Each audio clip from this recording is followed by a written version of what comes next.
সার্জিস আলম বাংলাদেশের যেটুকু সমন্বয়ক আছে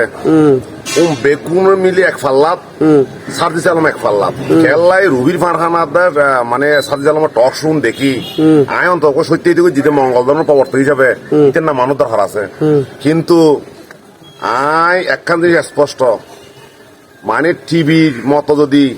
ওইলে কিন্তু আমি পাসওয়ার্ড মারি দিও টিভি মানে কি অনেক উদাহরণ না টিভি মানে কি টিভি মানে শুধু হতা হ দে নবজন বললার ওইনে পারিবেন ইয়ে নাম বাকশাল হতা নবজন বললা আর কেন দেখেন মোবাইল নেওয়া পারিব মোবাইলে হতা হওয়া যাবে না যাইবেন নাম গণতন্ত্র নবজন বললার গণতন্ত্রের বিরুদ্ধে যদি সার্জিস আলম যদি তুমি যাও তাহলে তোমার খবর আছে তোমার আয় 9 মাস দেরিকে প্রতি তুলে নিবি 9 মাস দেরিকে প্রতিদিন আয় লাদেন তুলিয়ে দে এরিমিয়া তোমার হতা ভালো লাগে তোমার সমর্থন করছি তুমি বাংলাদেশ সাজে বেলায় গড গিফট সাজে বেলা বলি প্রাকৃতিকভাবে বাংলাদেশ এত ডেভেলপ এত ভালো পৃথিবীর এসি এসি এসি পৃথিবীর স্বর্গরাজ্য পৃথিবীর মনে হয় এখন আর কেউ শনিবারই জান্নাত এখন মিছিল করি বাংলা কথা না বললা তাহলে হইতে সার্জিস আলম অনুরোধ করি অনর নীতি জিন আছে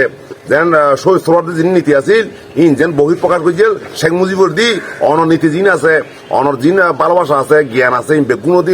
মানে প্রতিষ্ঠিতকরণ প্রত্যেকটা থানায় ওয়ার্ডে জেলায় অনুরাগ কিনা আজ বিজেপি আসসালামু আলাইকুম।